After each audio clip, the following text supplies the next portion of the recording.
Hello everyone, আমি মৌমিতা আবারও চলে আসলাম তোমাদের সাথে নতুন একটা ব্লগ নিয়ে গল্প করতে। তো আশা করি বন্ধুরা তোমরা সকলে খুব ভালো আছো। তো আজকে আমি সন্টাই আর আমার হাজবেন্ড চলে গেছিলাম আমাদের পাড়াতেই টাউন ক্লাবে আনন্দ মেলাতে। প্রত্যেক বছর টাউন ক্লাবের মাঠে কিন্তু এই মেলা বসে আর 1 মাস মতো থাকে। তো এখনো যারা পাড়াডাঙ্গার বন্ধুরা এই মেলাতে যাওনি তারা অবশ্যই যেও।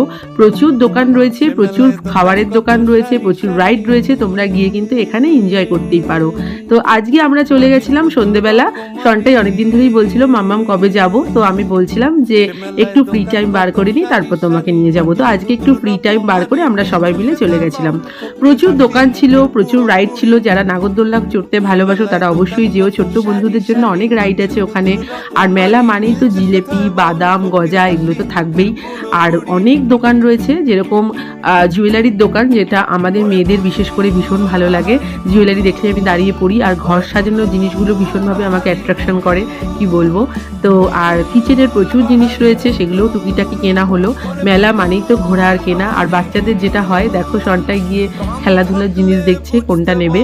তো ওর একটা বন্দুক পছন্দ হয়েছিল, সেটাও নিয়েছে। ভীষণই ভালো লাগছিল। এরকম মাঝে মাঝে মেলাঘাটে ঘুরতে কিন্তু খুবই ভালো লাগে। এখানে এই গেমটা আমি খেলছিলাম, এই বলটা দিয়ে কিন্তু 5টা গ্লাস ফেলতে হবে। যদিও আমি পারিনি, সন্টাই দেখা যাক পারে কিনা, সন্টাইও পারলো না। যাই হোক, এটা একটা ফান। তো মথুরা কেক নিয়ে নিলাম, সন্টাই আর আমার হাজবেন্ডের খুব ফেভারিট, দুজনেই খেয়ে নিল। তারপর এখান থেকে নিলাম চিকেন চিজ বল, যেটা খুব ভালো ছিল। ফ্রাই আইটেমটা আমি সেরকম পছন্দ করি না, সন্টাই বেশি পছন্দ করে। তা ওর রিকোয়েস্টে একটা আমি টেস্ট করলাম, খুব সফট অ্যান্ড ভালো ছিল খেতে। তো তোমরা সবাই যারা এখনো যাওনি অবশ্যই চলে এসো আমাদের টাউন ক্লাবে আনন্দ মেলাতে। তো ভিডিওটা কেমন লাগলো তোমরা অবশ্যই জানিও। খুব তাড়াতাড়ি আবার তোমাদের সঙ্গে দেখা হচ্ছে আমার অন্য কোনো ব্লগে। তো আজকে টাটা।